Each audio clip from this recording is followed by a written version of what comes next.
That's it. I'm done. That was the worst game ever. I couldn't catch, I couldn't throw, I couldn't even hit. I quit. What? No way, man. I mean, come on. Your parents named you Homer. You were basically born to play baseball. Did you hear some of the players on the other team? They were making up all kinds of junk about me. Like I was only playing so I could be team captain. What a lie. I just love baseball, Hey, man. I know. Just listen, Homer. Haters are gonna hate. Don't pay attention to those guys. Whatever you do, don't quit. You know something, Hoops? You're right. I can't quit now, no matter what people are trying to do. It kind of reminds me of the story of Nehemiah. Do you remember what I'm talking about? Yeah, of course, with like the wall and the people and things. Just check this out. There was once a guy named Nehemiah.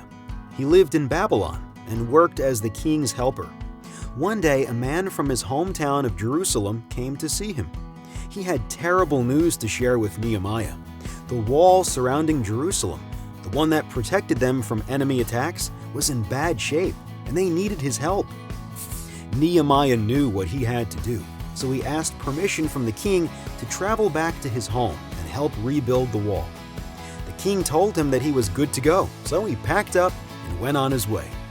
When Nehemiah arrived, he saw that the wall was in crumbles and that the people of Jerusalem were upset and scared. Nehemiah was glad he came to help, but knew he couldn't rebuild the wall alone. He encouraged everyone to work as a team to rebuild the wall together. Nehemiah's team helped and worked hard, doing their part. But Jerusalem's enemies were not happy about this teamwork. They came up with a plan to stop this rebuild from happening and sent Nehemiah a message, asking if they could talk to him.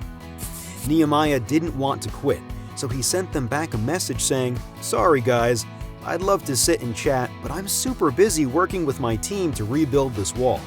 Maybe next time." Those guys just wouldn't give up and sent Nehemiah 5 more messages and even threatened to spread lies about him. But each time Nehemiah replied the same way, letting them know that there was no way he was going to quit rebuilding the wall. His enemies realized this back and forth message thing wasn't going to work. This time they hired a guy to try to convince Nehemiah to stop rebuilding the wall. He told Nehemiah that people were trying to kill him and that the only way he would be safe was to go to the temple with him. Nehemiah realized that this guy had been sent by his enemies to scare him. Instead of giving up, Nehemiah kept working and praying to God. He also encouraged the rest of his team to do the same. Soon enough, the wall was finished, and in a record time, only 52 days.